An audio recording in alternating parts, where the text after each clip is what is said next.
सच की ताकत। एक प्रेरणादायक कहानी। गांव में एक गरीब लेकिन ईमानदार लड़का रवि रहता था। उसके माता पिता मजदूरी करते थे और वह पढ़ाई में बहुत होशियार था, लेकिन गरीबी के कारण वह कभी कभी स्कूल की फीस नहीं भर पाता था। उसके स्कूल के प्रिंसिपल को उसकी ईमानदारी और मेहनत पसंद थी, इसलिए वे अक्सर उसकी मदद करते थे। एक दिन गांव में एक व्यापारी आया जो सभी को एक परीक्षा में भाग लेने के लिए कह रहा था। उसने कहा, जो भी इस परीक्षा में पास होगा उसे मैं अपनी कंपनी में नौकरी दूंगा। गांव के कई होशियार लड़के इसमें भाग लेने के लिए तैयार हो गए।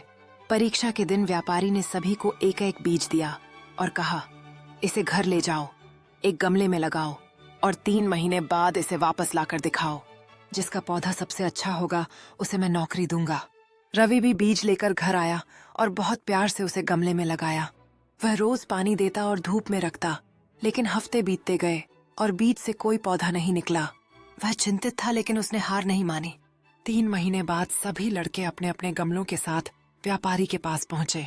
कुछ के गमलों में बड़े बड़े हरे पौधे थे तो कुछ में फूल भी खिले थे, लेकिन रवि का गमला खाली था। सब उसका मजाक उड़ाने लगे, लेकिन उसने सच्चाई नहीं छुपाई। व्यापारी ने सभी